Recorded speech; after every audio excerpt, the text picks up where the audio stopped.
إن الحمد لله نحمده ونستعينه ونستهديه ونستغفره ونعوذ بالله من شرور أنفسنا ومن سيئات أعمالنا من يهد الله فلا مضل له ومن يضلل فلا هادي له أشهد أن لا إله إلا الله وحده لا شريك له وأشهد أن محمدا عبده ورسوله اللهم صل وسلم وبارك على سيدنا محمد الفاتح لما أغلق والخاتم لما سبق ناصر الحق بالحق والهدي إلى صراطك المستقيم صلى الله عليه وعلى آله وأصحابه حق قدره ومقداره العظيم اللهم نور بالكتاب بصري وأطلق به لساني واشرح به صدري واستعمل به جسدي بحولك وقوتك فإنه لا حول ولا قوة إلا بك سبحانك لا علم لنا إلا ما علمتنا إنك أنت العليم الحكيم ولا حول ولا قوة إلا بالله العلي العظيم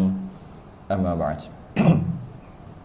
Pertama sekali mari kita rafa'kan kesyukuran, rasa terima kasih kita kepada Allah Ta'ala. Alhamdulillah, Allah memberi kita nikmat yang paling besar, iaitu nikmat iman, yang mana Islam yang kita dapat tu Islam yang kita panggil baka dan keturunan. Dan terbukti Islam kita bukan semata-mata Islam baka dan keturunan, kerana Allah mudahkan kita duduk dalam majlis ilmu, malah ilmu fardu ain yang perlu dipelajari, yang mana dapat kita meneruskan daripada bacaan kitab idaman penentud dalam masalah ilmu ilmu fiqh, yang mana kalau ikut tandaan ni, ikut bulan lepas kita berhenti dekat syarat wajib sembahyang, ya kan? Kalau Jawi tu 47, sebab tulisan ni besar-besar. Rumi tu berapa tak tahu, 22. Kenapa kita mula kat sini? Kita mula pada babus salah. Kenapa kita tak mula daripada taharah? Kerana perbicaraan taharah yang pertama dia sangat panjang, memakan masa mungkin boleh saya sebut dalam 100 hingga 180 jam berkaitan dengan taharah bagi orang yang dah dewasa lah, bukan taharah bagi orang budak umur 7 tahun. Yang 7 tahun tu sekejap je, 2-3 jam dah pandai lah. Taharah bagi orang yang dewasa dia makan masa yang sangat panjang. Oleh kerana itu kita ambil keputusan untuk terus kepada babus salah, bab sembahyang bulan lepas. Habis macam mana dengan bab taharah? Bab taharah ada, jangan risau. Cuma bukan waktu ni, dia waktu malam lagi. Maksudnya apa? Selepas daripada Isyak, lebih kurang dalam pukul 10 hingga 10.30 mula kita. Dekat sini juga. Dah kali ke-9 dah saya kira. Malam ni kali ke-10 dah. Kali ke-10 dah malam ni. Iaitu kita bincang berkaitan dengan taharah. Jadi kalau kita mulakan daripada awal, dia jadi berlapik. Maghrib cerita benda sama, malam cerita benda sama. Malam tu maksudnya lewat malam sikit lah, pukul 10. Pukul 10, 10.30, kita habis lebih kurang dalam pukul 11.30, pukul 12. Setiap sebulan 4 kali, tiap-tiap hari. Sebulan 4 kali, tiap-tiap hari, pada hari Rabu, Khamis, Jumaat dan Sabtu, minggu pertama. Sekarang ni maknanya hari Jumaat, maknanya esok adalah hari ni sekali lagi, esok lah, maknanya yang lepas dah 2 kali lah. InsyaAllah kita masuk dalam bab syurutus salah ataupun syarat sembahyang, yang mana kalau ikut nombor tu 33. Yang ke-33, qala al-mu'allif rahimahullahu ta'ala wa nafa'ana wa iyyakum bi'ulumin fid darin amin ya rabbal alamin. Syarat wajib sembahyang atas seseorang itu 6 perkara. Yang ini kita dah belajar banyak kali, banyak orang, mungkin banyak kitab dah, yang mana selalu disebut tentang syarat wajib sembahyang. Cuma kadang-kadang kita duduk belajar syarat wajib sembahyang, belajar tak apalah, cuma kadang-kadang perkataan tu kita tak faham sungguh-sungguh. Apakah yang dimaksudkan dengan syarat wajib sembahyang? Sebenarnya ia mudah je. Syarat wajib sembahyang adalah yang mana apabila ada perkara itu, maka wajib sembahyang. Simple je. Contohnya syarat wajib sembahyang, katalah ada 5 perkara. Jadi ada 5 perkara tu wajib sembahyang. Itu nama syarat wajib sembahyang. Syarat sah sembahyang akan datang. Kita akan mengaji berkaitan dengan syarat sah sembahyang. Tak apalah syarat sah sembahyang tu ada berapa pun. Tapi apakah yang dimaksudkan dengan syarat sah sembahyang? Kadang-kadang tak boleh nak jawab. Belajar banyak kali dah. Dia akan jawab syarat sah sembahyang tu berwudu, suci daripada hadas kecil, suci daripada hadas besar, menghadap kiblat. Bukan tanya apakah dia syarat sah sembahyang, bukan. Tanya syarat sah sembahyang tu apa. Kalau apakah dia syarat sah sembahyang? Syarat sah sembahyang adalah suci daripada hadas kecil kan? Ada wudu, mandi wajib, maksudnya suci daripada hadas besar, menghadap kiblat, menutup aurat. Itu syarat sah sembahyang. Bukan nak tahu syarat sah sembahyang. Nak tahu, nak faham apa dia? Apakah yang dimaksudkan dengan syarat sah sembahyang? Senang aja sebenarnya. Maksudnya, ada syarat-syarat tu, ada perkara tu, sah sembahyang. Tak ada perkara tu, tak sah sembahyang. Kenapa saya sebut macam ni? Kerana ada orang salah faham zaman sekarang ni. Kerana gagal dalam memahami maksud tu. Dia tahu syarat wajib sembahyang tu apa. Syarat sah sembahyang tu apa? List tahu. Tapi maksud syarat wajib sembahyang. Syarat wajib sembahyang tu syarat wajib lah. Cuba terangkan sikit apa syarat wajib sembahyang. Syarat wajib tu syarat yang wajib lah. Apa? Syarat wajib lah. Mana dia tak faham. Walaupun dia tahu, kalau kita tengok bawah nanti syarat wajib sembahyang kena Islam, baligh sebagainya. Itu suruh list kan. Bukan kita nak tahu apakah dia syarat wajib sembahyang. Bukan. Maksud syarat wajib tu apa. Kalau lah dari segi istilah maksud syarat wajib pun tak tahu apa yang ada kat dalamnya, belajar sia-sia je lah. Tak tahu lah juga. Syarat wajib sembahyang senang je. Maksud dia, ada perkara tu wajib sembahyang. Tak ada perkara tu tak wajib sembahyang. Senang je. Tapi bila nak jawab, tak berani. Padahal belajar banyak dah syarat wajib sembahyang. Belajar banyak kali dah. Syarat wajib sembahyang, mesti kita tahu apa dia. Sebut satu-satu. Tapi bila kita kata syarat wajib sembahyang, apa maksud dia? Tak boleh nak jawab. Saya ulang balik. Syarat wajib sembahyang adalah, syarat wajib sembahyang ada 5. Kalau dalam kitab kita ada berapa? 6. Okey, dia pecah kat situ. Tak apalah. Syarat wajib sembahyang ada 6. Okey? Maknanya ada 6 perkara ni wajib sembahyang. Tak ada 6 perkara ni tak wajib sembahyang. Oh, so senang. Jadi, kalau tak ada salah satu, ada 5, satu tak ada, tak wajib sembahyang juga. Maknanya cukup ke 6 ni, 6 perkara ni, cukup semua ke 6 perkara, maka wajiblah sembahyang. Kerana tu nak diistilahkan syarat wajib sembahyang. Tak ada semua, tak wajib sembahyang. Tak ada 2, tak wajib sembahyang. Tak ada 1, tak wajib sembahyang. Bila tak wajib sembahyang, bila tak wajib sembahyang, maka dia tak sembahyang. Bila dia tak sembahyang, kemudian kena qada. Nak bagi faham sebelum kita masuk apa benda syarat wajib sembahyang. Syarat wajib sembahyang dia tak ada 1. Maka dah tahu tadi, bila dia tak ada 1, syarat wajib sembahyang ada 6, 1 dia tak ada. Jadi maknanya dia tak wajib sembahyang. Maka dia tak sembahyang sebab dia tak wajib sembahyang. Kemudian bila dia meninggalkan sembahyang, wajib qada. Tak wajib qada sebab tak wajib sembahyang.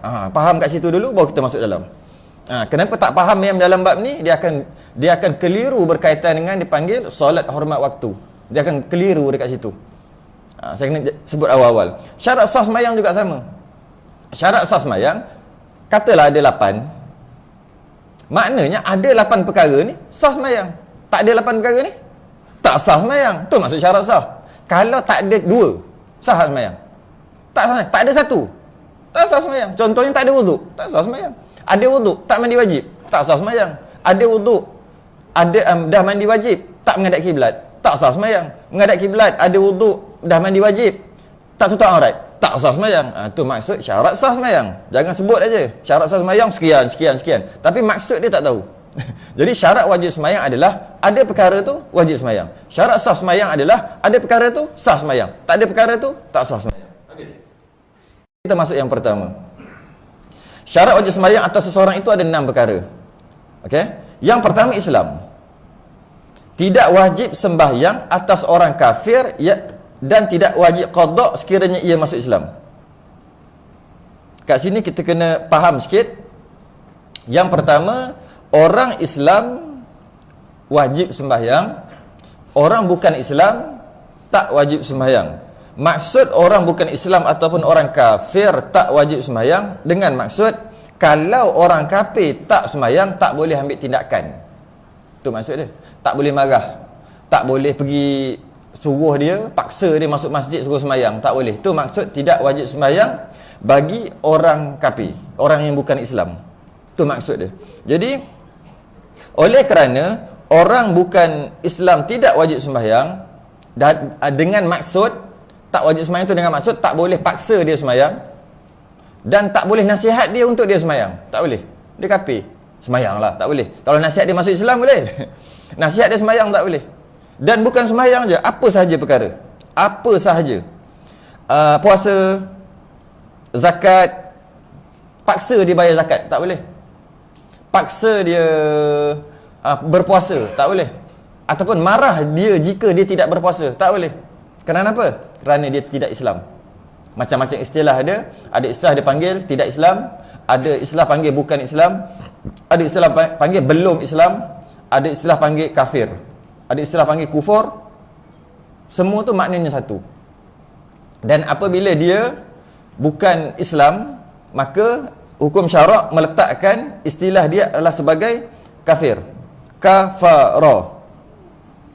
Bila kafir, maka kita kena kata dia kafir. Boleh tak kita kata orang kafir tu kafir? Boleh. Boleh tak kita kata pencuri tu pencuri? Boleh lah dia mencuri. Bukan hina dia, bukan. Sebab apa? Kena sebut sebab dia tu kafir. Jadi sekarang ni kenapa marah sangat kalau ada orang marah lah dengan kafir ni? Kerana bunyi seolah-olah macam menghina. Salah. Kafara. Kafara. Maksud dia apa? Maksud dia tutup. Kafara ni maksud tutup. Tengok kamus Idris Marbawi tu. Kafara ni maksud tutup. Jadi orang yang kafir, kita panggil istilahkan kufur ataupun kafir, orang yang ditutup. Tutup apa?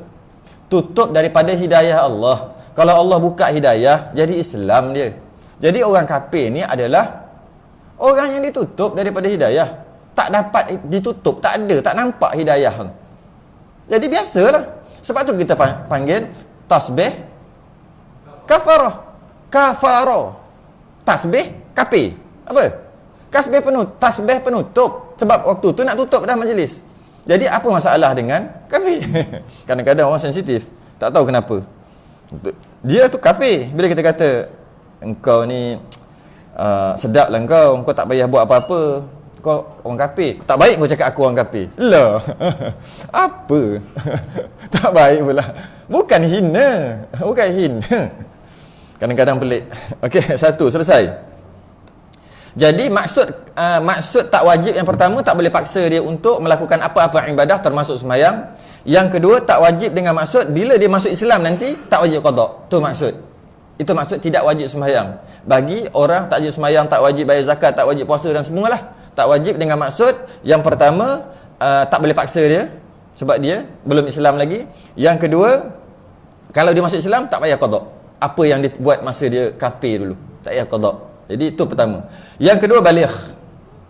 Baligh, akil dan baligh biasa diistilahkan sebagai mukallaf. Yang kedua adalah baligh.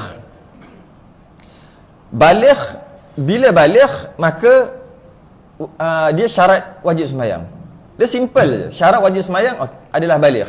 Maknanya tak baligh tak wajib sembahyang. Faham kat situ? Senang. Okey, jadi baligh adalah syarat wajib sembahyang. Yang kedua, apakah maksud baligh? Baligh iaitu cukup umur untuk menanggung kewajipan agama. Maksud cukup umur untuk menanggung kewajipan agama. Cukup umur tu maksudnya bagi jenis lelaki, balighnya dia dengan bermimpi ataupun keluar mani dia panggil. Bermula pada umur 9 tahun, sekurang-kurang sebanyak-banyak 15 tahun antara tu. Kalau kata keluarnya mani pada umur 8, 7, 5, katalah macam tu, tak baligh. Dia mesti 9 sekurang-kurang. 9 tahun qamariyah. 8821. 8 tahun, 8 bulan, 21 hari. Januari, Februari ni. Masihi ni. 8821. Maknanya lebih kurang darjah 2 ujung. Darjah 2 ujung tahun. Masa tu masuklah dia 9 tahun qamariyah. Bermula. Dan akhirnya 15 tahun. Keluar mani ke, tak keluar mani ke, tetap baligh umur 15. Tetap baligh umur 15. Masuk je umur 15, maka balighlah dia. Okey. Walaupun dia tak pernah mimpi, tak keluar mani sehingga umur 60 sekalipun, tetap baligh. Bukan kata dengan tak keluar mani umur 60 tak baligh lagi. Tak. Tidak. Katalah dia tak kahwin apa kan. Tak. Jadi maksudnya 15 dia baligh automatik. Itu bagi lelaki. Dan antara baligh bagi seorang kanak-kanak yang nak jadi dewasa dengan baligh, yang paling cantik adalah baligh dengan umur, iaitu baligh dengan umur 15 tahun. Baligh dengan mimpi, baligh dengan keluar mani adalah tak cantik ataupun tak nombor 2, letak nombor 2. Tak cantik sangat kalau baligh macam tu. Sesiapa yang ada pengalaman balighnya dia umur 15, ketahuilah dia tu orang yang baik. Kenapa pula kata macam tu? Kerana nak mimpi, nak keluar mani, dia mesti ada bayangan. Sebab orang lelaki ni visual dia power. Mata keranjang tu lelaki bukan perempuan. Perempuan tak ada mata keranjang. Mata dia power, visual dia power, bayangan dia power. Oleh kerana dia bayang bukan pada umur waktu, maka keluar mani, maka baligh dia. Ataupun dia bermimpi. Nak mimpi tu dia kena berangan dulu sebelum tidur. Jadi dengan dia baligh dengan umur 15 tahun, maknanya bukan dengan keluar mani, dia baligh dengan cara umur, maka otak dia bersih. Kalau orang perempuan dapat tahu, bukan orang perempuan, mak-mak, nenek-nenek, makcik-makcik dapat tahu anak ni macam tu, budak ni macam tu, cop buat menantu. Sebab apa? Umur 15 masih lagi suci otak dia, fikiran dia masih lagi suci. Siapa tahu kan, dia tanyalah, nampak dah suara dah besar dah tu anak kau tu, Kiah.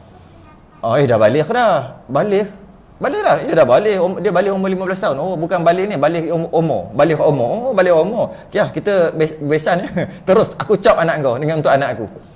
Cop terus. Maknanya cantik. Bukan bermakna dengan dia baligh keluar mani tak cantik, bukan. Itu bukan petanda. Petanda orang baligh dengan umur bagus. Tu satu. Habis.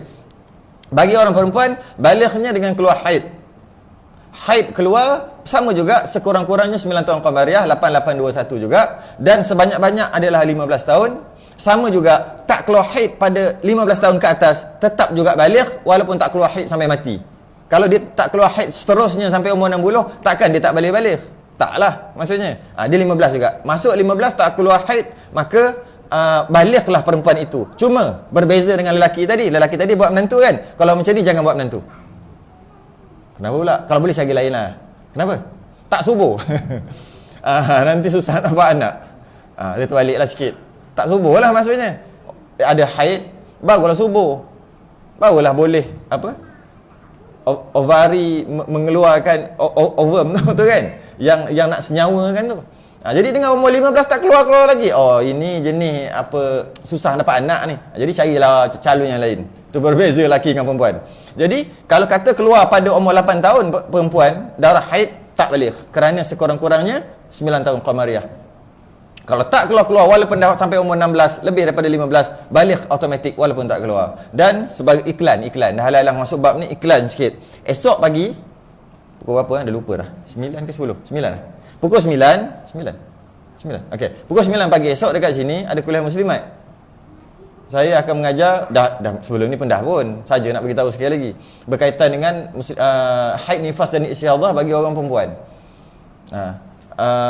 Jadi yang ada isteri, yang ada anak perempuan, yang mana rasa tak sempat nak ajar dulu, ataupun memang tak peduli langsung, pandai-pandai lah awak tu, hal awak, aku mana ada darah, kau pandai-pandai lah. Kalau dia tak tahu, si suami berdosa kerana tidak ajar.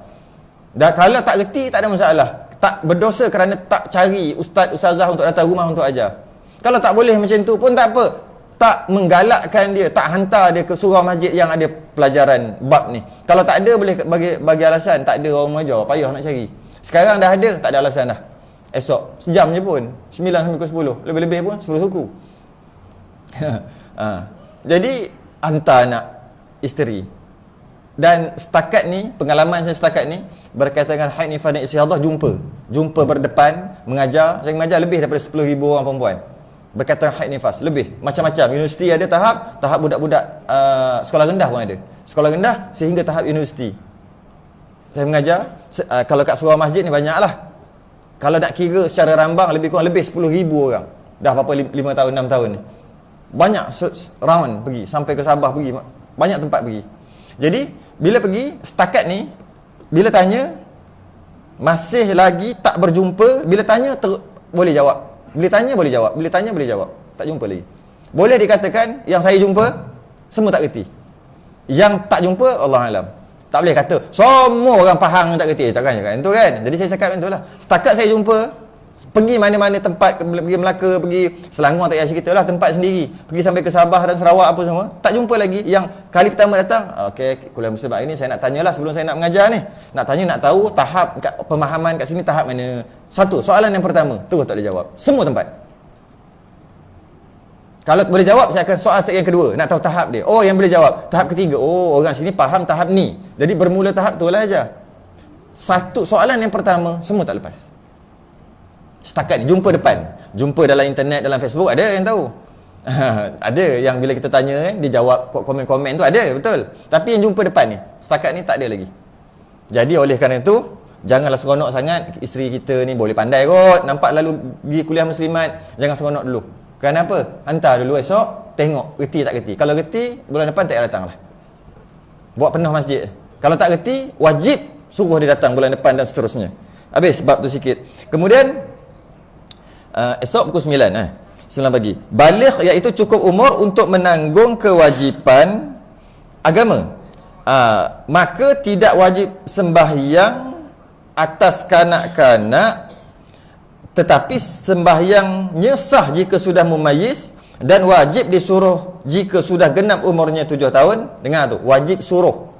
Wajib suruh. Dan dipukul apabila sudah genap umurnya 10 tahun. Kat sini kita dapat faham beberapa perkara. Yang pertama, syarat wajib ibadah adalah baligh. Bila baligh, wajib ibadah. Apa sajalah. Wajib ibadah bila baligh, wajib sembahyang, wajib puasa bila baligh, wajib, kewajipan tu ada. Oleh kerana itu, bila dia wajib ibadah, saya nak selitkan dengan beberapa perkara yang lain. Antara ibadah yang wajib atas dia adalah anak lelaki lah. Kalau anak lelaki adalah membayar zakat fitrah. Membayar zakat fitrah adalah wajib sebab dia adalah ibadah. Wajib bila? Wajib apabila dia baligh.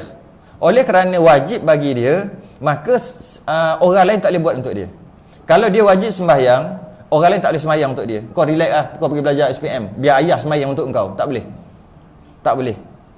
Sebab dia dah baligh, maka wajib atas dia. Bukan sembahyang je, puasa juga tak boleh. Haji juga tak boleh, semua tak boleh. Okey. Termasuklah tak boleh adalah bayar zakat fitrah untuk dia. Kerana itu kewajipan dia. Oleh kerana itu, untuk membayar anak yang dah baligh zakat fitrah, wajib minta izin. Tak tahulah orang sini buat ke tidak. Kalau tidak, wajib qada. Qada bayar zakat fitrah. Kerana pergi bayar aje gini untuk aku dan tanggungan aku. Yang anak perempuan dia, okey, selesai, tak payah minta izin. Anak lelaki wajib minta izin. Kau dah baligh kan ni? Sekarang ni ayah nak bayar zakat fitrah ni. Bayar kau punya sekali ni. Okey, cantik ayah, cantik. Selesai. Kalau dia kata tak boleh ayah, tak boleh bayar. Sebab atas dia, macam mana boleh? Wajib atas dia. Yang ni kadang-kadang orang tak tahu, main bayar je untuk anak lelaki. Mana boleh? Anak lelaki dah baligh kerana bila tu kewajipan tu atas diri dia, bukan atas orang. Dia boleh pas lah, dia boleh pas kat ayah dia. Tak ada duit lagi lah. Ayah bayar lah. Memang selalu ni aku pun bayar kata. Memang pun. Tapi kena minta izin. Kena minta izin. Tu sikit lah nak selit ke situ. Kalau perempuan tak. Kalau anak yang belum baligh, tak. 7 tahun, 8 tahun tak ada masalah. Ada saya pernah tanya, dia terpaksa qada. Tak banyak pun qada. Dia kata anak saya dah umur 20. Saya bayar untuk dia sampai umur 20. Daripada awal. Jadi dah balik umur apa? Dia tanya anak dia balik umur 14. 14 dia bayar 20 tahun. Maknanya 6 tahun. Yang dia bayar tanpa minta izin. 7 kali 6 RM42 je pun. Pergi bayar RM42. Macam tu bukannya banyak pun. Lainlah dia bayar anak dah sampai umur 50. Uish, ada ke bapak bayar sampai anak umur 50? Biasa sikit je. Dalam tak ambil 100 pun. Jadi kena qada. Dan yang kena qada tu siapa? Dia sendiri, bukan ayah dia. Dia lah, sebab dia yang wajib bayar. Dia yang wajib bayar. Jadi dia kena minta duit ayah dia jugalah. Ya, buat duit ayah, nak qada. Tak bayar. Ataupun ayah pergi, tolong qada untuk saya. Janji dapat izin. Janji dapat izin. Itu kadang-kadang orang tak berapa perasan. Ambil mudah dalam bab tu. Anak perempuan lain. Anak perempuan ayah dia. Anak perempuan ni dimiliki. Perempuan tak pernah bebas. Perempuan takkan bebas. Dia dimiliki. Dengan maksud ketika dia jadi anak orang, dia dimiliki oleh ayahnya. Bila dia jadi bini orang, dia dimiliki oleh suami dia. Bila suami dia meninggal, dia dimiliki oleh adik-beradik lelaki dia. Dia dimiliki. Dia dimiliki. Baik. Jadi syarat wajib ibadah adalah baligh. Dan syarat sah ibadah bukan baligh. Syarat sah ibadah adalah mumayyiz. Mumayyiz ni apa? Mumayyiz ni kanak-kanak yang umur 7 tahun dan ianya dapat kenal baik buruk, dapat kenal bahaya, dapat kenal busuk, wangi, sedap, tak sedap, dapat kenal semua tu. Jadi dia, kalau bahasa kita dapat tahu baik buruk lah. Dia tahu dah, tahi, dia tahu dah. Dia tahu sedap nak makan, dia tahu. Dia tak, kalau tahi dia main dengan tahi. Biasa umur berapa? 2-3 tahun ni kan? Itu tak main lah. Bila tengok, itu satu. Bukan tu, banyak lagi lah. Antaranya kanan mana kanan? Kanan. Angkat tangan kanan. Tahu kanan dan kiri. Dan antara petua orang dulu-dulu, tangan kanan dia, suruh tangan kanan dia pegang telinga kiri. Adik, pegang telinga kiri jap. Ini yang normal Kalau yang tangan tu pendek tu tak boleh buat. Nasib dan macam mana dia dah Allah dah takdirkan tangan pendek ni normal. Dek pegang telinga kiri dia angkat pegang telinga. Bukan pegang macam ni. Bukan kuat atas. Sampai adik dah mumayyiz. Maknanya apa? Dah tahu dah. Kat kiri pegang. Tak sampai. Sikit lagi 3 bulan mumayyiz. Cara tu dia pegang. Biasa kalau orang tua dia terlebih mumayyiz. Sebab dia dah balik dah terlebih. Dia ni bagi budak-budak nak tahu je, itu antara je lah, antara petua. Yang pentingnya dia dapat tahu baik dan buruk. Jadi oleh kerana syarat sah ibadah adalah mumayyiz, bukan baligh, maka budak yang mumayyiz dan dia solat, maka sah solat dia. Solat dengan betul, sah, bukan main-main. Kalau dia solat jenazah, maka terangkat fardu kifayah jenazah tu. 1000 orang solat jenazah, 1000 orang perempuan solat jenazah dekat jenazah perempuan, sah tak? Orang perempuan solat jenazah sah tak? Sah. Orang perempuan solat jenazah dekat jenazah perempuan, sah tak? Sah. Orang perempuan 1000 orang, buat mai, ada imam perempuan juga solat jenazah dekat jenazah perempuan, sah tak? Sah. Tapi tidak terangkat fardu kifayah. Maknanya tak boleh tanam, haram tanam. Datang budak kecil umur 6-7 tahun main guli kat bawah tu, main gasing. Lepas tu panggil, dek, semayang jenazah hajat. Tahu tak? Tahu. 4 takbir, baca sekian, semua dia tahu. Pertama Fatihah, yang kedua selawat, niat dia tahu. Yang ketiga doa, yang keempat dia tak baca apa, bagi salam. Betul semua, bukan main-main. Suruh dia umur 7 tahun datang, ambil wuduk elok-elok, datang Allahu Akbar 4 kali, bagi salam, terangkat fardu kifayah. 1000 orang perempuan tadi tak terangkat. Walaupun orang tua semua. Kerana apa? Syarat sah ibadah adalah mumayyiz. Bagi solat jenazah dia mesti lelaki. Solat jenazah untuk terangkat fardu kifayah. Lepas budak tu semayang baru boleh tanam. Selagi budak tu tak semayang, tak boleh tanam. Kalau ada budak tu lah, kalau ada orang dewasa, selesailah. Cerita kalau budak tu seorang je ada kat situ. Tunggu besar budak ni. Tunggulah besar. Tak payah tunggu. Dah mumayyiz, maka sah ibadah tu. Kerana itu juga haram kita suruh budak yang sembahyang, yang mumayyiz dan sembahyang dalam saf untuk pergi ke belakang. Haram. Yang boleh sebelum semayang. Duduk belakang budak-budak duduk belakang, jangan main-main boleh. Tapi kalau dia dah semayang dia betul. Bukan semayang yang sujud tengok bawah, kacau kawan, bukan itu. Orang sujud dia tengok bawah kain orang, itu memang semayang tak betul. Yang tu boleh, angkat je, tak belakang. Tu boleh. Yang ni semayang betul. Tak, bacaan betul, semayang betul, rukuk betul, tak main-main. Kita datang lambat. Budak tu datang cepat, bagus budak tu pada kita. Kemudian kita pun, belakang. Haram. Berdosa. Dosa besar. Ganggu orang semayang. Kerana semayang dia sah. Kerana dah mumayyiz. Tapi kalau belum semayang, suruh duduk belakang. Kalau dia boleh duduk belakang. Kalau dia tak boleh duduk belakang, dia bising ke apa ke, kalau dengan ayah dia bawa dia, tu cerita panjang lah bab tu. Cuma kalau disusun, budak-budak duduk belakang. Tu cara menyusun. Tapi dah semayang dan dia dah mumayyiz, semayang dia betul, haram. Kita kena duduk sebelah dia. Siapa suruh datang lambat? Itu antara perkara yang perlu kita faham juga, takut kita tersalah faham. Jadi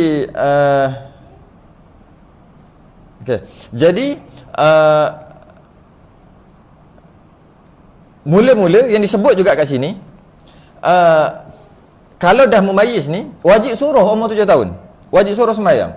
Umur 7 tahun, sesiapa yang tak menyuruh anaknya, lelaki atau perempuan, sembahyang, yang mana anak tu umur dah 7 tahun, ayahnya berdosa, ibunya, kalau ayah ni tak ada, ibunya berdosa, anak tu tak berdosa. Kerana apa? Nak berdosa kena ada akaun baligh. Budak tu 7 tahun belum baligh. Tak boleh balik pun. Keluar mani pun tak boleh balik. Keluar darah pun tak boleh balik. Tapi wajib suruh. Kalau budak tu tak buat, dia tak berdosa. Suruh adalah wajib. Sesiapa yang tak suruh kerana katanya tak payah suruh. Kenapa? Bukan wajib pun bagi dia. Yang tak suruh tu berdosa, yang tak buat tu tak berdosa. Jadi maksudnya, nak menyuruh anak-anak untuk sembahyang, tak semestinya anak tu berdosa baru suruh. Tak. Kadang-kadang anak tu tak berdosa pun, wajib juga suruh. Budak umur 7 tahun minum arak tak berdosa. Tak berdosa. Anak umur 7 tahun mencuri tak berdosa. Tak berdosa. Dia kena nak dosa, kena balik. Tapi kita yang tahu ni, engkau pencuri tadi, dapat banyak mana? Tu haram kita. Kita yang berdosa. Kenapa? Budak tu tak berdosa. Jadi sama juga dalam bab sembahyang. Bab sembahyang, budak tu tak sembahyang tak berdosa. Tapi orang yang tak suruh, ataupun wali dia, ataupun ayah atau ibu dia tak suruh, berdosa. Ayah dan ibu.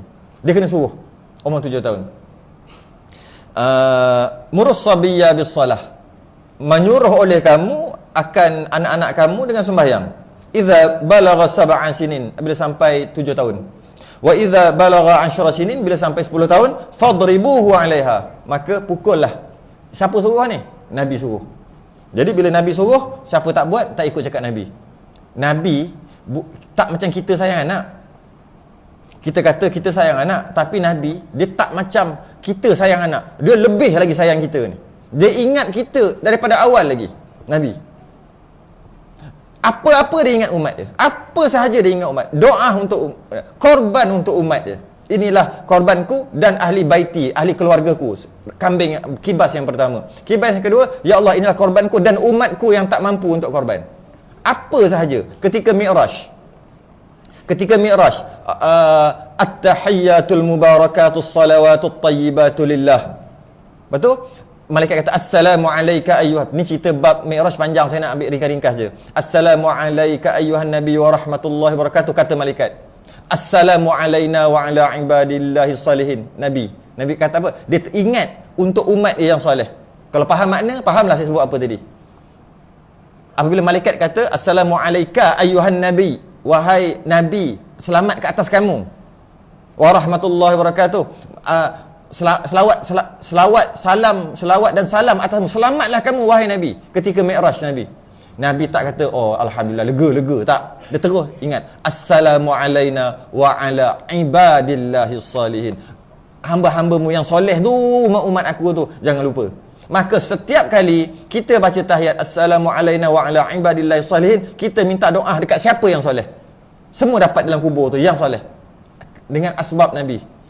Kalau Nabi tak ingat, tak baca macam tu, kita. Nabi tak sayang kita macam mana kita sayang anak, malah lebih lagi.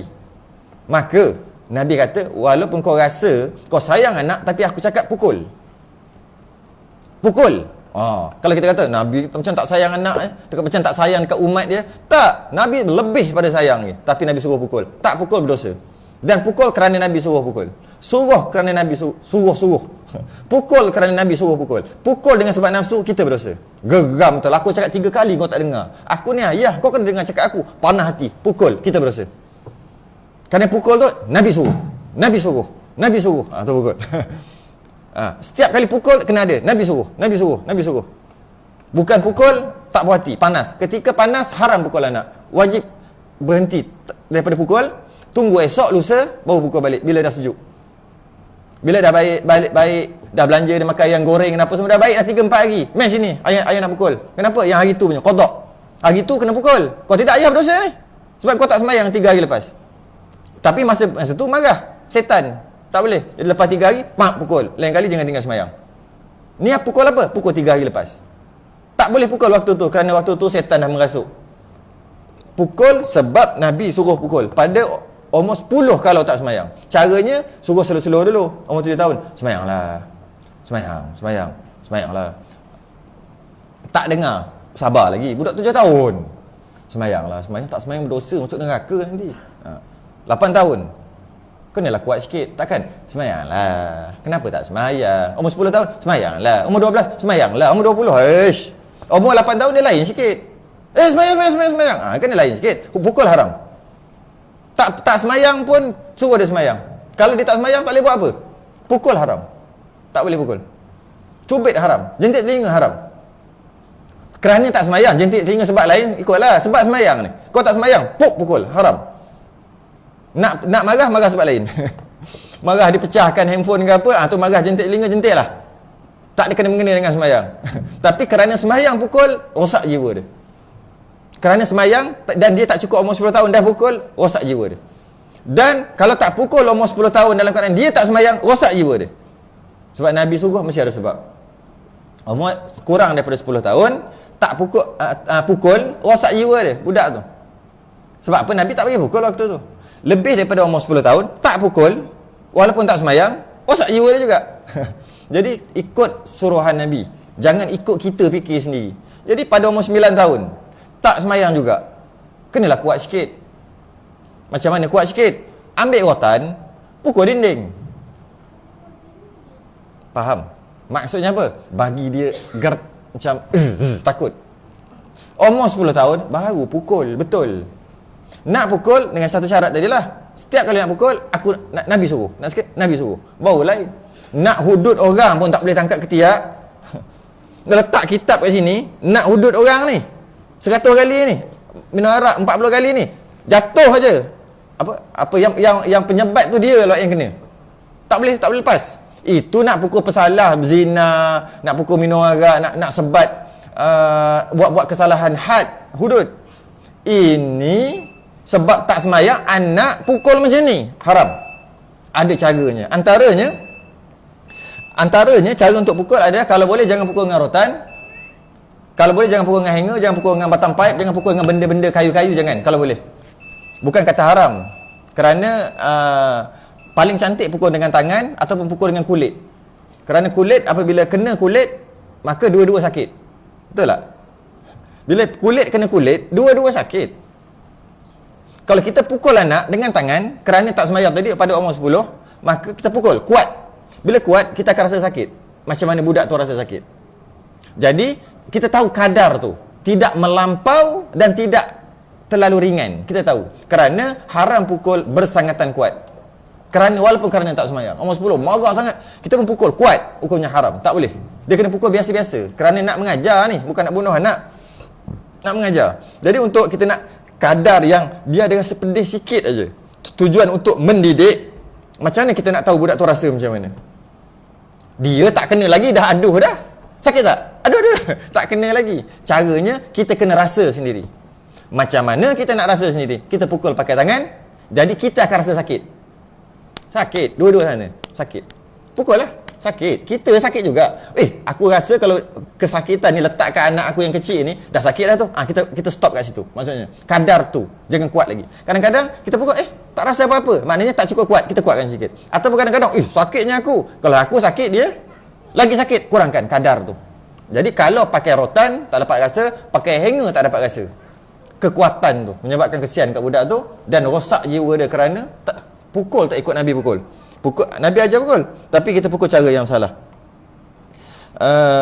Dan kalau kata pukul tapi tak memberi kesan, dia ikut baka bapak dia, keras, kulit keras, tulang keras, jadi kita pukul kuat macam mana pun tak ada kesan. Haram pukul. Tak boleh pukul dah. Walaupun tak semayang, cakap dia. Yang kita pukul ni yang jenis lembut-lembut macam tu. Kalau pukul pun dia buat keras je kan. Tak boleh pukul dah. Umur 10, 11, 12 tak boleh pukul walaupun tak semayang. Kerjanya cakap. Kerana apa? Kalau kita pukul, rosak jiwa dia. Kerana dia memang tak akan berubah dengan sebab pukul. Maknanya kena buat teknik lain. Iaitu apa? Kena pakai psikologi, belanja, bagi duit dan sebagainya. Kerana dia tak boleh keras. Macam bapak dia juga. Sama je. Dia ikut je. Bapak macam tu, anak macam tu lah. Dan selain daripada sembahyang, haram pukul. Selain daripada tak semayang, haram pukul. Mencuri, haram pukul. Dia bergaduh, haram tambah. Tak boleh pukul. Nabi tak ajar. Kau gangster tak kucing kat sekolah. Cikgu telefon aku tadi. Mai sini aku tambah. Hukumnya haram. Tak boleh pukul anak kerana dia pukul orang. Tak boleh. Tak boleh.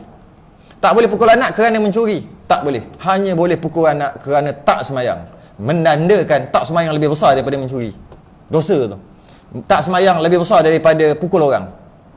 Tak semayang lebih besar daripada kacau perempuan. Semua. Apa-apa dosa, tak semayang adalah paling besar kerana dia adalah tiang. Tanpa adanya tiang, runtuh bangunan. Dengan runtuhnya bangunan, tak ada bangunan. Tapi sembahyang ni bukan tiang bangunan. Sembahyang ni tiang agama. Tak ada tiang, runtuh agama. Mencuri, belum tentu runtuh agama. Merompak, berzina, belum tentu runtuh agama. Belum tentu. Tapi tak ada tiang, pasti runtuh agama. Itu paling besar. Kerana tu je boleh pukul. Selain daripada tu tak boleh pukul. Dia kena boleh cakap, boleh marah, boleh, tak boleh pukul. Anak ni cerita yang pada umur 10 tahun ke atas, yang buat kesalahan. Anak buat kesalahan, tak boleh pukul kerana jiwanya akan rosak. Tak boleh. Hanya tak semayang je boleh pukul. Kita semayang je yang tak pukul, yang lain semua pukul. Betul? Dia bergaduh, kita tambah. Dia mencuri, aku kena ganti, kita tambah. Jadi menyebabkan seorang budak kanak-kanak yang tak sepatutnya mencuri, yang mana waktu tu dia tak payah fikir nak kena nafkah, dia tak payah fikir nak bagi makan anak, sebab umur dia pun baru 10 tahun 11 tahun, nak fikir apa? Tak fikir masa depan. Tiba-tiba jiwanya rosak, dia boleh ambil hak orang. Jiwanya rosak. Dengan kita pukul, tambah rosak. Tambah rosak. Dia bergaduh. Tak ada satu budak yang umur 10, 11, 12 yang nak kerja pukul orang, kerana dalam fikiran dia tak ada lagi geram kat orang, jealous, tak ada lagi budak. Tiba-tiba dia pukul juga, maknanya jiwanya dah rosak. Dengan pukul, tambah rosak lagi. Sebab tu kena cakap je. Kena cakap. Tapi budak yang tak semayang, yang itu wajib pukul. Kerana apa? Dengan tak ada semayang, tiang agama tak ada. Runtuh agama, yang lain semua runtuh. Runtuh agama, bangunan runtuh. Runtuh agama, stadium runtuh. Faham? Runtuh agama, institusi kekeluargaan runtuh. Kan? Betul? Runtuh Runtuh agama, segala-galanya runtuh. Tak ada tiang ni, runtuh agama, segala-gala. Buat apa semua runtuh? Berpolitik, runtuh. Satu je, tiang tu tak ada. Kerana itu paling besar. Apa saja dia buat? Dia kerja, runtuh syarikat. Kenapa? Duk rasuah, tak runtuh. Kenapa? Rasuah, tak ada agama. Kan ada agama, tiang tak ada. Bila tak ada tiang, runtuh. Tak ada agama. Bila tak ada agama, berlasah je lah. Buat bangunan, kurangkan simen. Sebab tak ada agama. Kenapa pula tak ada agama? Tiang tak ada, runtuh, tak ada agama.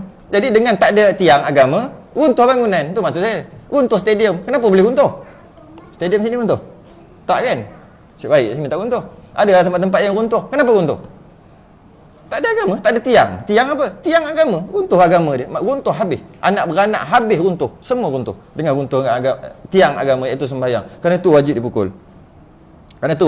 Kalau tak sembahyang. Habis. Yang kelima, saya nak kena habiskan ni. Okey. Yang kelima. Yang tadi yang ke berapa ni? Yang ketiga. Mana yang ketiga ni? Hilang.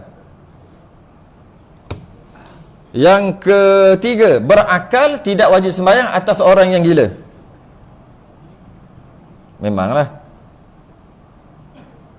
Berakal termasuk maksudnya orang gila tak wajib. Okey, termasuk juga orang yang nyanyuk. Nyanyuk ada banyak tahap. Tahap pertama, nyanyuk dia boleh pergi surau masjid lagi. Boleh lagi. Tahap pertama. Kadang-kadang dia lupa, kadang-kadang tak lupa. Kadang-kadang dah makan ke belum? Tengok-tengok dah makan tapi dia makan lagi. Tu. Kadang-kadang tahap pertama. Yang itu wajib lagi. Nyanyuk yang itu. Nyanyuk tahap dua, dia lebih sikit. Dia letak motor dekat sini, dia pergi cari tempat lain, lepas tu dia buat polis kata motor hilang. Ini kisah benar. Sampai polis tu tahu dah. Saya ada balai polis masa tu. Ada buat kuliah kat situ, dekat balai polis. Saya banyak buat kuliah dekat IPK, IPD. Bila buat kat situ, tengok ada orang datang report. Yang ambil report ni dia, yelah. Macam tak buat pun dia buat, macam tak ambil report. Kata apa pasal ni? Ni kalau aku takat gambar viral ni. Buat habis pakcik tu keluar, pakcik tu tiap-tiap hari datang report, dia cakap. Nyanyuk. Dia report motor hilang. Dia parking tempat lain. Dia cari tempat lain. Jadi anak-anak dia kata kalau pakcik ni datang report tak payah ambil lah. Anak-anak dia kata sebab dah banyak dah pakcik ni report. Akhir sekali jumpa balik. Oh, aku parking kat sini rupanya. Itu tahap dua. Yang itu masih dia nyanyuk tak wajib sembahyang. Masih dia lupa. Masih dia ingat wajib sembahyang. Tahap tiga lebih berat lagi. biasanya tahap 3 dan tahap 4 ni tak wajib sembahyang lah. Yang ini biasalah. Kalau yang ni macam mana? Dia biasa dia dia punya badan pun dah tak berapa mampu nak berdiri dah. Jalan pun pakai tongkat sikit-sikit macam tu. Dia bila adik anak-anaknya datang, mestilah biasa jaga seorang je lah, yang bongsu ke jaga seorang je. Jadi adik anak-anak yang lain datang melawat kadang-kadang, biasalah tu kan. Datang, "Mak, lama tak jumpa mak.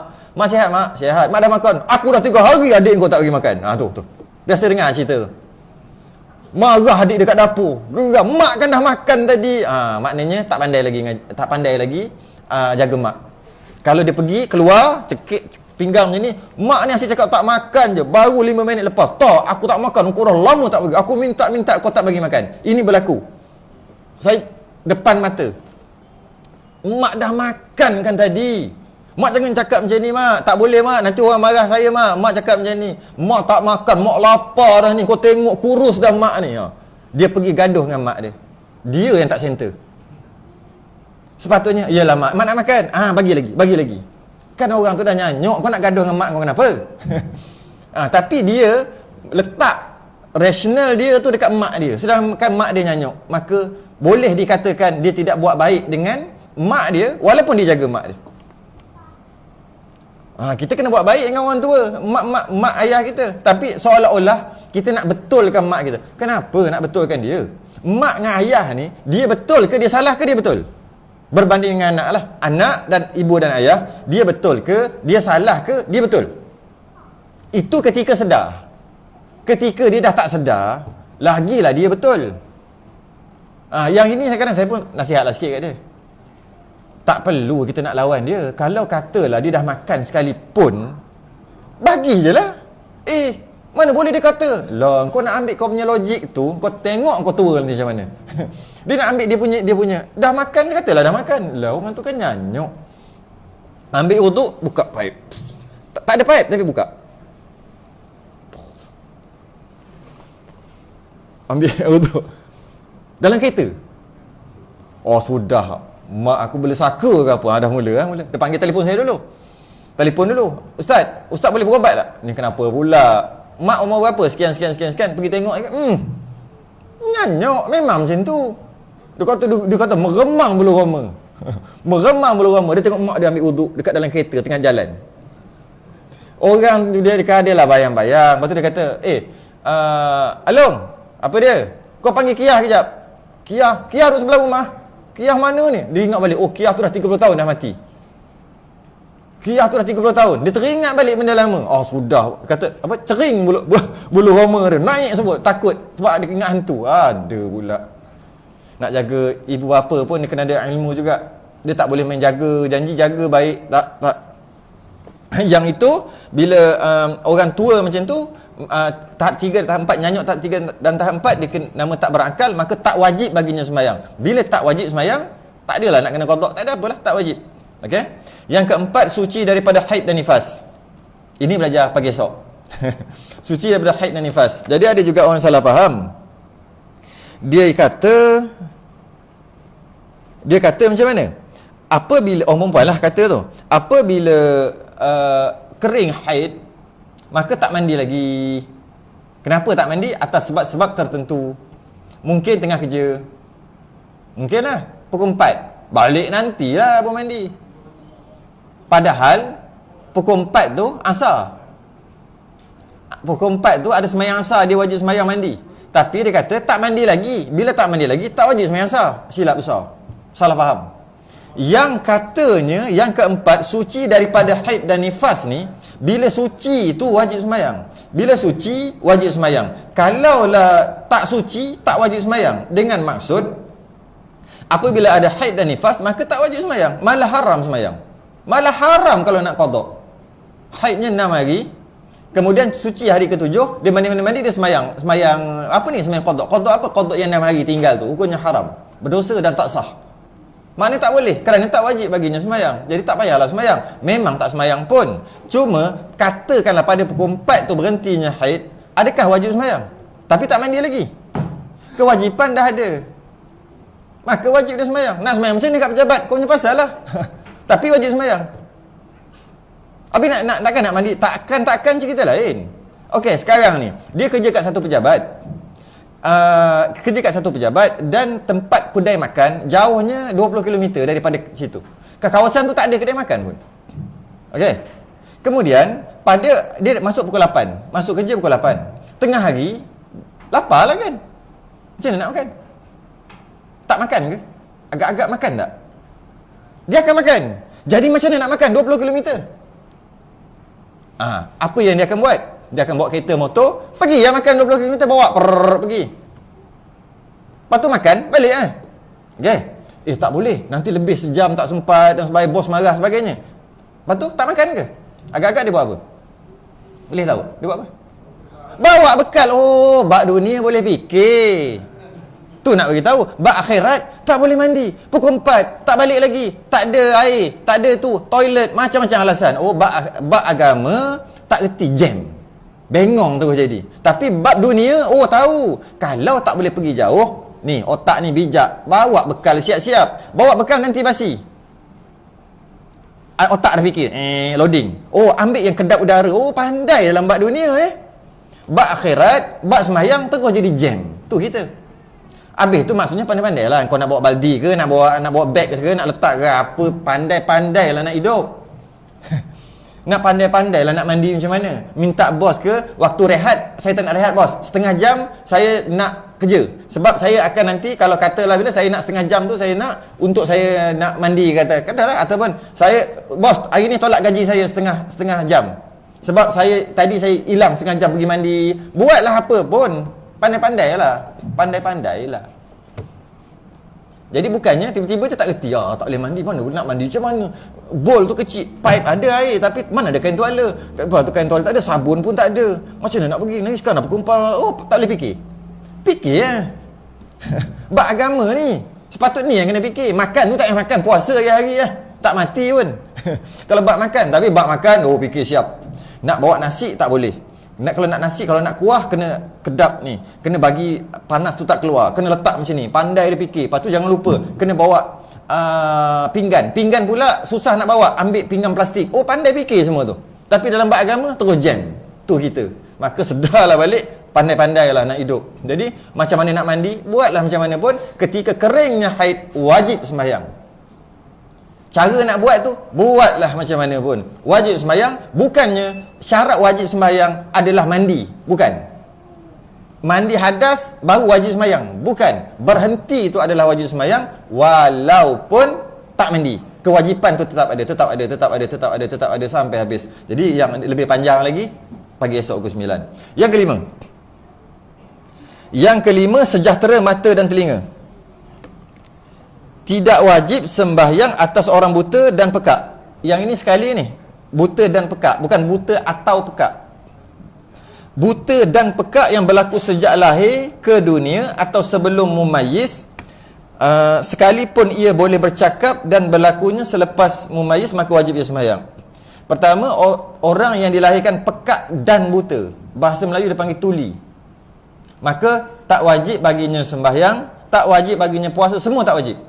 Dia ahli syurga terus, walaupun dia boleh bercakap. Biasanya orang pekat dan buta dia tak boleh cakap. Biasanya pekat dan buta dia terus. Katakanlah dia boleh bercakap. Macam mana? Wallahualam, dia boleh. Walaupun dia boleh bercakap, tetap juga tak wajib bagi dia untuk sembahyang, tak wajib bagi untuk apa-apa. Tapi biasanya bila telinga tak boleh masuk, maksudnya pendengaran tak ada, penglihatan tak ada, dua sumber ni je untuk kita faham. Untuk faham hanya dua je, mata dan telinga. Jadi bila mata dan telinga, biasanya kalau telinga pekak, automatik jadi bisu. Sebab dia tak pernah dengar, macam dia nak cakap. Dia panggil tuli. Bila macam tu, dia bukan mukallaf, maka tak wajib bagi semua, tak wajib dia buat apa-apa pun. Maka dia ahli syurga terus dah, ahli syurga. Walaupun dia boleh bercakap. Tapi kalau dia ada salah satu, dia buta tapi tak pekak, wajib sembahyang. Kerana ada satu lagi sumber yang dia boleh orang ajar dia cakap macam ni, nak sembahyang kau duduk macam ni, baca sekian, dia tahu ni. Dia dapat, maka dia wajib sembahyang lagi. Kalau dia pekak tapi tak buta, boleh orang ajar. Kan boleh lagi. Maka boleh masuk. Pelajaran boleh masuk antara mata dan telinga. Kalau dua-dua tak ada, barulah tak boleh masuk kot mana pun, tak boleh masuk. Bila tak boleh masuk, maka dia bukan mukallaf, tak wajib bagi dia sembahyang semua dan dia ahli syurga dah. Macam orang gila tadi. Ahli syurga. Yang terakhir, yang keenam, sampai yang terakhir, yang keenam, sampai seruan Islam kepadanya, yang kita panggil sampai seru dalam bab kahwin. Dalam bab kahwin tak ada pun sampai seru. Tak ada. Sampai seru, tak sampai seru lagi nak kahwin ataupun nak bertaubat. Kau ni bila ni? Umur dah 40 dah ni, tak sampai seru lagi. Tak ada. Yang ada sampai seru ni orang kafir yang dengar seruan Islam. Orang yang tidak sampai seruan Islam kepadanya, umpamanya ia tinggal di kemuncak gunung yang tinggi atau orang yang terpencil, tidak ada hubungan langsung dengan manusia, tidak wajib atasnya sembahyang, dengan maksud bukan mukallaf. Dia panggil ahli fatrah. Ahli fatrah, dia adalah ahli syurga juga. Yang mana dia tak pernah dengar pun pasal Islam. Mungkin kat komuniti dia dalam hutan, mungkin dia datang, dia komunis ke apa, dia datang dulu ke. Lepas tu lahir mak bapak mati, gorila ambil, tu Tarzan. Lepas tu duduk dalam hutan, katalah duduk dalam hutan, buat komuniti dia 3, 4 orang, 5, 6, 7, sekarang dah 100 orang. Tak pernah dengar, tak pernah keluar pun, katalah macam tu. Maka dia bukan mukallaf. Kerana dia tak pernah dengar, tak pernah tahu langsung pasal Islam. Tapi sekarang tak ada, internet ada, TV ada, memang boleh dengar lah. Jadi bila dia tu tak sampai seruan padanya, maka dia adalah kafir. Tapi sebenarnya dia tak nama kafir yang kufur ni, dia panggil ahli fatrah, iaitu orang yang fitrah, iaitu orang yang ketika di antara satu nabi kepada nabi yang lain, dia lahir waktu tu. Contohnya Nabi Isa diangkat ke langit, dan 500 tahun tu lahirnya Nabi SAW. Di antara 500 tahun tu, 100, 200, 300 tahun tu, yang lahir tu agama apa?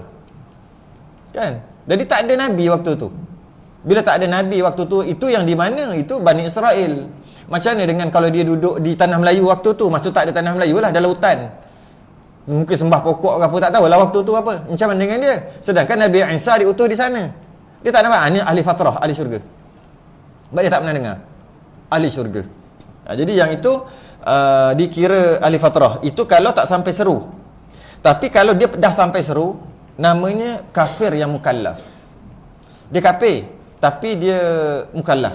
Dengan maksud dia kafir yang akan masuk neraka kalau dia mati sebelum dia masuk Islam. Yang kalau dia tak pernah dengar, dia ahli fatrah. Jadi kalau dia pernah dengar, dia kafir, tapi dia tolak. Aku tahu Islam gini, pernah dengar, faham, tapi aku tak nak. Aku tetap nak dengan kekafiran aku ni, tak nak masuk Islam. Maka dia dipanggil kafir yang mukallaf. Orang macam ni, kafir macam ni, kita kena seru dia untuk masuk Islam. Dan dia adalah penghuni neraka. Jadi orang Islam, dia sepatutnya cinta dekat semua orang. Maka dia nak kalau boleh semua orang masuk syurga. Dan orang-orang macam ni dia akan dakwah supaya masuk syurga. Tapi kalau tak masuk Islam juga, maka tempat dia neraka. Jadi kita sepatutnya tarik orang supaya masuk Islam. Dan kita bukan nak menerakakan orang. Yang nak menerakakan orang ni setan je. Tarik orang masuk setan. Setan tarik orang masuk neraka. Kita nak tarik semua orang, termasuk orang kafir, masuk syurga dengan cara masuk Islam dululah. Itu kerja kita, itu dakwah kita. Jadi kalau kata dia kafir yang mukallaf, dengan maksud kafir yang pernah dengar seruan, dia dituntut untuk sembahyang 5 waktu. Dia dituntut ataupun taklif ataupun kewajipan atas kepala dia ada solat fardu. Atas kepala dia ada puasa, ada bayar zakat, ada menegakkan daulah Islamiah, semua ada. Walaupun dia kafir Amerika tu. Walaupun dia kafir Amerika tu, walaupun apa nama Trump ada Donald Duck kan. Donald Trump tu yang jahanam tu, dia juga wajib mendirikan daulah Islamiah dekat Amerika. Ada atas kepala dia kewajipan walaupun dia kafir. Dan dia, senanglah semua orang kenal Donald Trump. Itulah cerita. Dia wajib sembahyang 5 waktu. Dia wajib puasa. Dia wajib, ada kewajipan kerana dia kafir yang mukallaf. Dan dia akan diseksa nanti dekat neraka kalau dia tak masuk Islam. Okey? Apa yang dia kena seksa? Dia kena seksa kerana kekafiran dia, kerana tak masuk Islam, dan dia kena seksa kerana tak sembahyang. Dia tak kerana mendedah aurat. Apa saja dosa, minum arak, kerana minum arak, makan babi, apa saja yang dia buat dosa, dia kena seksa nanti, dan termasuk dia kena seksa kerana kafir. Kerana dia kafir yang mukallaf. Bukan dia aja, semua orang kafir yang pernah dengar Islam. Dia bukannya kafir tak payah semayang. Tak, kafir wajib semayang. Bukan semayang dia tu, bukan. Semayang 5 waktu. Kafir wajib puasa Ramadan. Tapi nak puasa kena masuk Islam dulu, tu cerita lain. Kewajipan tu ada. Nak semayang kena masuk Islam dulu, tapi kewajipan tu setiap saat ada. Kenapa saya sebut macam tu? Kita pernah dengar ayat surah Al-Mudassir, ma salakakum fi saqar. Perbualan di antara orang syurga, penghuni syurga dengan penghuni neraka, dirakam dalam Quran, surah Al-Mudassir ayat 42 dan 43. Ma salakakum fi saqar. Maksud dia apa? Orang penghuni syurga ni tanya orang neraka ni, kenapa kau orang masuk neraka? Kenapa kau orang ni masuk neraka? Dia tanya siapa tu? Orang kafir dalam neraka. Kenapa kau ni masuk neraka? Qalu, mereka menjawab, lam naku minal musallin. Kami tak semayang. Kami tak semayang, kerana itu kami masuk neraka. Kafir pun kena semayang. Ya, tapi kena masuk Islam dululah. Kalau tidak, tak sah lah. Semua dia wajib. Dia wajib bayar zakat fitrah, dia wajib zakat. Semua dia wajib. Semua kewajipan orang Islam ada atas kepala orang kafir yang mukallaf, yang dah dengar seruan Islam. Ada dekat dia. Oleh kerana ada dekat dia, maka dia haram makan babi, dia haram makan biawak. Kita biasa sebut apa tau? Kau tak apa lah kalau katalah orang kafir sedap lah makan biawak. Kita tak boleh makan biawak. Kita tak boleh. Diorang makan belasah je, makan kucing, makan apa saja dah boleh makan. Makan babi sedap, diorang makan, nampak babi yang muda-muda panggang sedap makan. Kau tak apalah, kau orang kafir, kau bukan orang Islam. Kita orang Islam tak boleh makan, kau orang kafir boleh makan. Salah. Dia juga haram makan babi. Kau orang tak apalah, orang kafir boleh lah buat color, berkarat rambut tu, biar rambut lalu hitam nak karat kan. Kami tak boleh, kami orang Islam, kata orang perempuan dekat kawan kafir dia tu. Kami orang Islam, kami tak boleh, kami kena tutup. Dan pula kalau ada yang menegah daripada air kena, tak boleh, wuduk kami susah, masalah. Korang sedap lah, boleh cantik-cantik pakai gitu, pakai gini, pakai ketat-ketat. Kita orang tak boleh, korang boleh lah. Salah, korang tak boleh juga. Wajib tutup aurat orang kafir tu. Wajib tutup aurat. Tapi dia kena masuk Islam dulu lah cerita, tapi wajib tutup aurat. Dan dia akan diseksa kerana tidak menutup aurat. Oleh kerana itu, hukum tu kita tahu. Oleh kerana itu, maka orang yang orang kafir tak boleh mestilah orang kafir mestilah puasa Ramadan. Nak sah kena masuk Islam dulu. Maka boleh tak kita bagi orang kafir, ni hukum rentetan aridi, hukum yang mendatang, boleh tak kita nak bagi orang kafir minum air ketika bulan Ramadan? Kita satu pejabat dengan dia, pukul 4 nak pergi dah beli pasar Ramadan. Nak pergi mana? Nak pergi pasar Ramadan lah, nak pergi pasar. Oh, you beli kat air cincau lah, air haus lah, air punya air dah habis, kata orang kafir ni, Cina ke India ke. Kita beli untuk buka puasa nanti, pukul 4 taklah ramai sangat. Okay, berapa? RM3 kau tolong beli. Betul beli kuih sekali ya? Beli. Okey. Dia pun ambil duit pergi beli. Dia pun ambil, letak dia punya, tunggu azan lah. Asar pun belum lagi. Dia pun bagi kat orang kafir tadi. Orang kafir ambil makan. Hukumnya berdosa. Tu, bukan, dia memanglah berdosa sekarang dia wajib puasa. Dia mana? Dia orang kafir tu. Yang kau tolong bantu dia makan dia tu kenapa? Maka wa ta'awanu 'alal birri wat taqwa, bantu dan benda yang baik dan yang takwa, wala ta'awanu 'alal itsmi wal 'udwan, tak boleh membantu dalam masalah dosa dan melanggar dan hukum syarak, melanggar hukum syarak. Jadi dia bantu untuk orang kafir tu makan sedangkan orang kafir tu haram makan. Maka berdosalah dia. Itu pendapat mutamat dalam mazhab Syafi'i, walaupun ada mazhab-mazhab yang lain lah.